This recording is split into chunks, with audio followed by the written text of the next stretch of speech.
கோபிச்செட்டிப்பாளையத்தில் வந்து ஒரு ஃபங்க்ஷனுக்கு வந்து ஒரு கல்யாண மண்டபத்துக்கு போயிருந்தேன். அங்கே வந்து இந்த ஆர்கேஎஸ் கேட்டரிங்ஸ் அப்படின்னு சர்வீஸ்ன்னு சொல்லிட்டு அவங்க அந்த கார சட்னி செய்கிறதுக்காக ஏற்பாடு பண்ணியிருந்தாங்க. அடுப்பு பற்ற வச்சு ஒரு பெரிய பாத்திரத்தில் எண்ணெய் கொஞ்சம் ஊற்றிட்டு கையில் வந்து ஒரு 3 வகையான பருப்பு ரெடி பண்ணி வச்சுக்கிறாங்க. துவரம் பருப்பு, கடலை பருப்பு, வெள்ளை உளுந்து பருப்பு ஒவ்வொரு கைப்பிடி அளவு ஆட் பண்ணிவிட்டு இடையே வதக்கிட்டே இருக்கிறாங்க. ஒவ்வொரு பருப்பாக ஆட் பண்ணுறாங்க. தோல் உரித்து வச்சு தேவையான அளவு வந்து பூண்டு இதெல்லாம் ஆட் பண்ணிவிட்டு தோல் உரித்து வச்ச சின்ன வெங்காயம், நீளமாக வச்ச கட் பண்ணி வச்ச வந்து பெரிய வெங்காயம் இதெல்லாம் ஆட் பண்ணுறாங்க.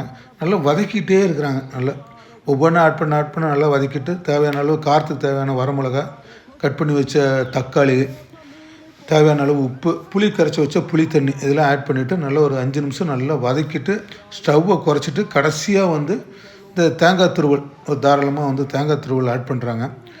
தேங்காய் துருவல் ஆட் பண்ணிவிட்டு அந்த பாத்திரத்தை வந்து கீழே இறக்கி வச்சிடுறாங்க. ஏன்னா ஆறணும், சூடாக வந்து அரைக்க முடியாது.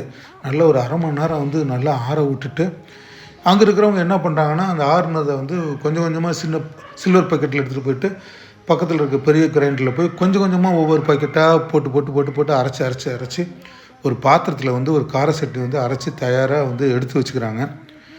கார சட்னிலாம் அரைச்சி ரெடியானதுக்கு அப்புறம் தான் அவங்க தாளிக்கிறதுக்கு வந்து ஒரு அடுப்பத்தை வச்சு வடசட்டியில் எண்ணெய் ஊற்றி கடுகு, வெள்ளை உளுந்தம் பருப்பு நல்லா தாராளமாக சேர்த்துக்கிட்டு கடைசியாக வந்து வரமிளகா சேர்த்து நல்லா 2 நிமிஷம் வதக்கிட்டு ஸ்டவ்வை வந்து ஆஃப் பண்ணிடுறாங்க.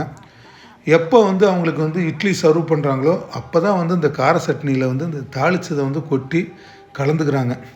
அப்படி தான் வந்து இந்த மாதிரி ஒரு விசேஷங்களில் கல்யாண மண்டபங்களில் வந்து கார சட்னி வந்து ரெடி ஆகுது.